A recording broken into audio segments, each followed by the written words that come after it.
real quick before we get into today's video, just want to thank all the people over on Patreon for all their support, because without their help, the upgraded content that you see on the channel, that you really see in the video essays and a few of the lore discussions, would not be possible without their help. But over on the Patreon, you get sneak peeks of videos months in advance. Patrons also get priority on the Q&As. Every 3 months we do an anime and manga haul, and I give away a lot of good goodies in that. And it's also just really cool to talk to you guys in the DMs, and if some of you guys have theories that you want me to talk about on the channel, obviously I will talk about your theories. Just send them to me over on the Patreon. But with that being said, let's get into the review. Yo, what's going on, everybody? It's your boy Naruto Explain here, bringing you guys another review for Boruto Naruto Next Generations, episode 241. And now that episode 241 is done in the books, we got a lot to talk about out of this episode, man. So I gotta say, after weeks of waiting,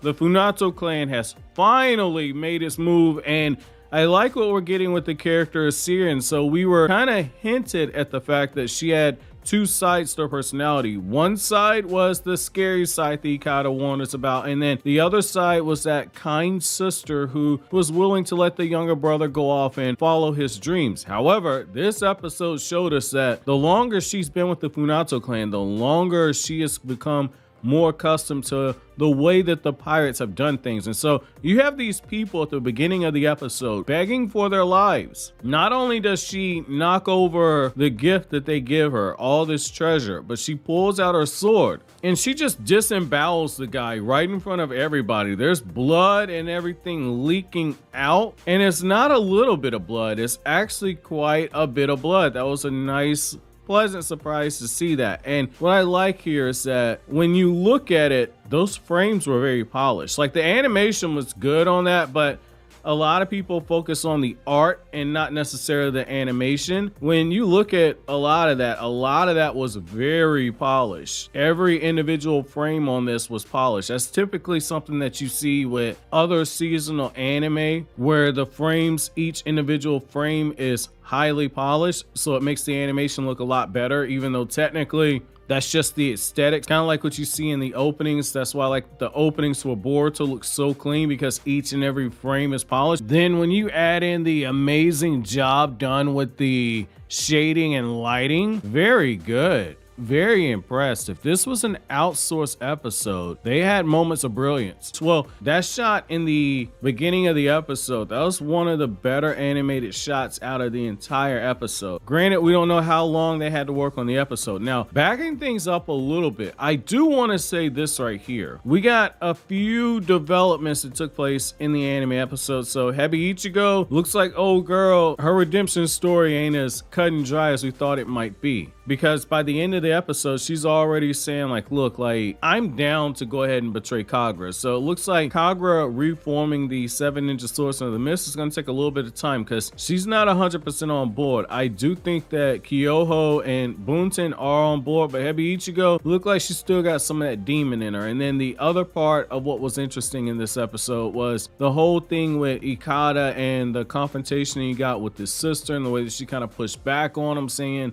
that you've been playing shipbuilder for too long, it's time for you to come back home. And we see why her father wanted Ikada in the first place, because Ikada has a sleeping power inside of him. I can kind of see where they're taking this. Ikada is going to play a big role in overturning everything that happened. So with that being said, now that we got the highlights of the episode out of the way, let's go ahead and get into the recap portion of the episode. So I like how one of the first things we see is that after Boruto gets told by Ikada that, like, yo, it's time for us to finish up the ship, we'll be done in a few days. Boruto and Ikada, they're sharing a snack that is unique to the island that they're on. And Ikada, you can just see the warm expressions and the way that this man has a pure heart. And I thought that the aesthetics done on this scene right here were very nice, in particular the usage of the scenery, because you have this wholesome moment and then you have the sunset, and it's symbolic for two reasons. Number one, from the setting standpoint, it's showing that the sun is setting on this peaceful period that Boruto and Ikada are able to share with each other. And That sunset in the bright colors is just a reflection of the hopes and dreams that Ikada has, and looking out at the sea and seeing how endless it is. Very nice right there. Again, very, very, very well done use of setting. This is one thing I will say, that this anime arc, for as slow as this anime arc has been, the way that it's utilized setting throughout this entire arc has been very good. Now, I like how the next thing that happens is it transitions over and you see Awabe and Dinky and Boruto's teams working with Kagura, and they're serving food to people. And what I like about that is that while they're doing the serving, you're watching as Hebiichigo and Kyoho and Buntan, they're talking about the fact that they're gonna have to go back to prison. And Hebiichigo is expecting that they're gonna get a pardon.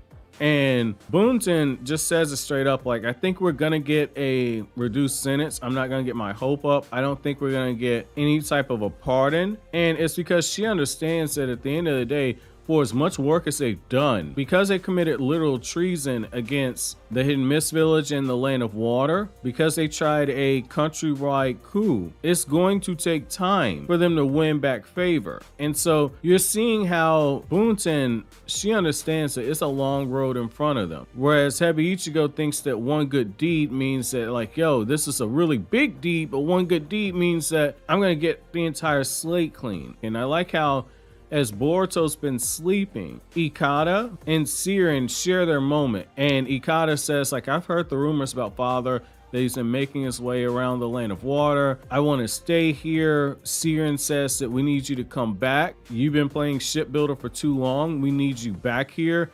And that's when we get the revelation of what happened when Ikada was a child. Ariyumi was testing out his children to see what powers they had, and Ikada has the power of the sea dragon, and Ikada has a huge amount of power inside of him. And what this is showing right here is that, once again, you see a brilliant use of setting where you got the raging storm. You see how Ikada is extremely upset, and so when you got all those murky colors and the flashes of lightning in there, and you just see how everything is building up towards Ikada awakening that power inside of him. Very good. Again, the storm building inside, and you got these opposing forces. The child who has such a wholesome spirit being around such terrible people. The flashes of lightning, you can equate that to the brightness of his soul, as well as the power that is emerging out of him, that light that's coming through the darkness. I thought that that was good, man. And the way that Ariyumi does it, you have like trial by combat. This isn't what Ariyumi does. Ariyumi just throws him into the sea, and he's waiting to see what's going to happen. And I like how that little snot Tenma is like, hey, what if he drowns? And as this is going on, the only one that looks concerned is Seiren. And as Seiren looks concerned, we get the flashback of how Ikada just creates this entire whirlpool in the middle of the ocean. And as that happens, Ariyumi's just watching with satisfaction because Ikada was able to survive. So I thought that that was kind of cool to see that right there, because after Ikada comes out and it gets revealed that he showed more power than anybody inside of the clan, and that Ariyumi had acknowledged him, you see how, again, with the setting, the sunlight starts breaking through the clouds and the storm ends. I thought that that was very, very good usage of setting right there. That's a nice reflection of his soul. So I thought that the anime staff here, they did a good job. And what I like also is the fact that Ikada, unlike his big brothers and unlike Seiren, he doesn't have the marker of the clan. I'm assuming that's because he left so early. However, what's so interesting about this is that Ikada is the one to say that, like, yo, I don't want to help. I don't want to try and overthrow everything. You guys tried to overthrow the Land of Water 5 years ago. Father got imprisoned for it. I don't want to be anywhere near our clan. And so you're seeing how Ikada in so many ways is trying to manifest his own destiny, where he's trying to walk his own path forward. And when you again look at setting, I keep harping on it, but I want to start pointing this stuff out to you guys. When you look at the setting here, Ikada is the one that is sitting in the light. And if you look at the one that's in the darkness, it's his sister Seiren. that split was very good. And even when Seiren is the one that is lifting him up, she's still mostly on that side of darkness. That is very good. Like, it's the small stuff like this that the anime has done that I don't see a lot of people talking about, and more of this needs to get brought to attention. It's more than just looking and seeing how fluid the animation is. It's more than looking to see if there's squash and stretch and bounce and whether or not things are super pretty like the Demon Slayer anime where you got every individual frame polished and you got 3D backgrounds meshed with 2D. There's a lot more when it comes to critiquing animation and stuff like that. So I'm gonna start taking more of this stance. But I gotta say, I also like the expression that she made where she has this crazed expression on her face where you see her eyes bulging, and it comes right before she says that I'll be coming for you tonight, and she warns him to go ahead and be ready. And what I like there is that Ikada, you can see the real struggle in this character, and the way that this kind of builds up towards a crescendo is that that's when Seiren marks Boruto, and she realizes that Boruto is one of the hidden leaf ninja that is around Ikada, and she kind of vows to go ahead and show Ikada that this is what's going to happen when you betray the Funata. So it does look like Seiren versus Boruto. That's going to be something that likely happens. And you see further battle lines starting to get drawn just on the fact that Chojuro is shown at the front lines with his personal guard that he takes to the 5 Kage summit. You see the members of the Funato clan and they're starting to approach. So it looks like you're going to have that battle. I also like how Kawaki, as he's sitting there looking out the sea, what I like is that Kagura is looking over at Kawaki, and they have a moment where they talk about Kagura's destiny and basically about why he chose to become a prison warden and why he takes so much pride in it. And you're seeing with Kawaki that there is some intelligence there, because Kawaki's just gaining more and more intel on what being a shinobi means to different people. And Kagura explains to him like, hey, people can change even when they make mistakes. And when he says that, Kawaki just moves over to the side, man. So I thought that was kind of funny to see that. And Kagura tells him like, look, cursed blood runs through my veins, but I don't let it dictate how I'm going to be and what path I'm going to walk, which is basically him talking about who his grandfather was, the Mizukage who initiated Blood Mist Village. And